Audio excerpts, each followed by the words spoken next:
Here's our new Code S player. To the bottom left of the map, we currently see the Team Liquid player. He's already in Code S and he's now facing once more Zerg. The idea of our Protoss, of course, is Liquid Hero.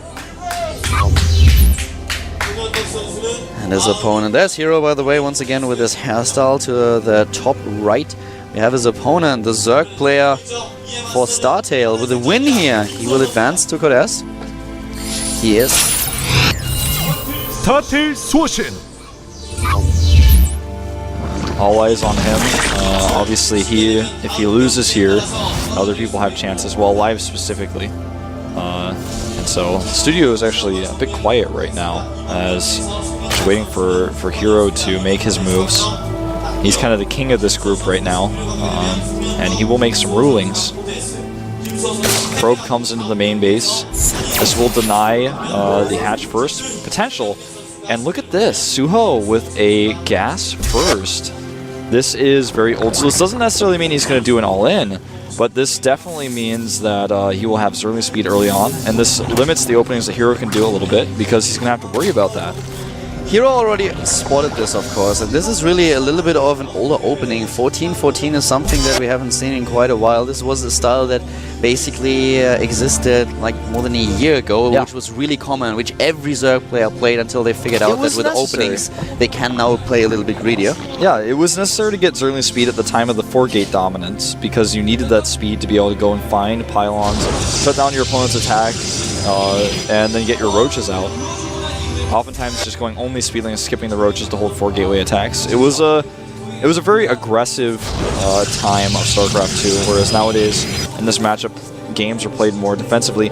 Hero, regardless of seeing this, goes for a Nexus first. This is not going to really affect his timings of, for example, sentries and... Oh wow, a very he is going for a 1 base lair tag at 3 minutes, tries to deny the scouting. All that Hero has to do is just go back into the main base and he'll see this. And he will definitely, if he's smart, he'll definitely go back in there to see... Oh wow, the probe is nearly dead. Can he really get into the main base? He knows something's up now. He's got to. The Lings are chasing him down. He's not going to get on the main. But he knows the hatchery should have been placed, because he would have the minerals and the probe was not there to deny him, so he knows something weird is happening now. How will he react? Yeah, but he's taking double gas in his main, by the way. He knows that something weird is going on because he saw the gas and everything, but he still expects an expansion to be built, and he cannot double check. He's sending out another probe to the right side of the map, which is really smart because he wants to see what's going on. He knows that something weird is indeed happening, but he doesn't know exactly what it is. So right now, him double checking is just so important. And he will see that there is no expansion, and then of course the 1 base play is obvious, and he will realize that the only thing that his opponent can do here is either go for a huge Banelink bust or just go for attack, and he's actually spotting it!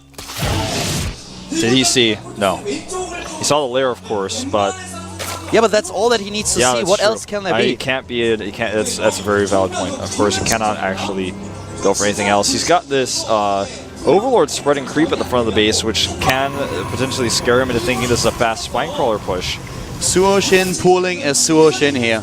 And now Hero needs cannon and he needs gateway production, but he only builds cannon at his wall. Yeah, that's exactly what I was about to mention. He does have a probe to spot. That's all he needs, basically. Nidus goes up. He has a probe at the right side, but not at the left side. But he sees it. It is too late. Or is it? No, maybe. Oh, so close. I think he's going to be able to take out the Nidus, but some Lings will escape. Oh! And then he can just make a second Nidus. He can just make a second Nidus if he can protect this. I don't think so. No, he can't. There's not enough. There's too many stalkers here, or too many gateway units. To the top left, to the top right. He doesn't see it. He does not see it. Now he sees it. Now he sends everything over there. That might just be in time. Might just enable him to take it down. I think it will. The guy has to attack the Nidus. Yes, it's down. And SuHoSin. Oh, wow. He's looking at a loss here. GG. GG. It is over. Hero takes the group with 4-0. Doesn't drop a single game. Great coverage of his main base with probes. And just doing everything he needed. Scouted well. Saw the lair.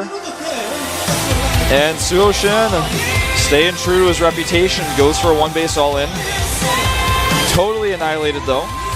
And up next we have Alive versus Shine. If Alive wins, that puts him on 2-2, which will tie him with SuHoSin, and they will be tied, and they will have to face off once more to decide who goes to Code S. Huh? No. If I'm not mistaken. You are.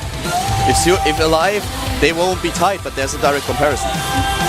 Ah. It's only 2 players. If Alive wins, he's on 2-2, and Shine is on 1-3. Yeah, I mean, Alive will then be tied with SuHoSin, and... Alive won against SuHoSin in the first game, so he will advance. Oh, so we're just done here. Okay. Okay, I was mistaken. No, wait a minute. Wait, no. Okay, so explain this to me again, because I'm actually missing out. We need the last game. Alive is looking at 1 win. He has 1 win, but he lost 2.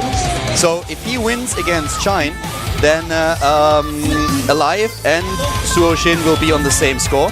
Alive won against SuHoSin though, therefore he advances. If Alive loses to Shine, Shine will be tied with SuHoSin, but SuHoSin won against Shine, so SuHoSin would advance.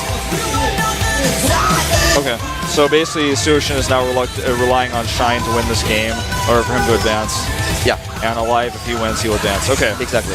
Okay, I was confused because for some reason I had the idea that Shine was just like no longer involved in this, but actually it's him who determines SuHoSin's fate. Okay. Alright. It's been a long day. Now, the next map is actually unknown currently. As soon as I get the info on that, I will tell you guys. Alive versus Shine is going to be the last map of the night. There's no chance of a tiebreaker happening. Now Shine is going to represent Zerg here. The map appears to be Whirlwind, but last time that information was incorrect. Now I just verified it is Whirlwind using the map preview. See if Alive can take this win for himself and Fnatic and jump into Code S. SuHoSin's fate is now in Shine's hands. A big map, tough map for Terran. Can Alive overcome it here? This is the GSL up and downs for Code S Season 4 of 2012. Cast by Calder and Wolf.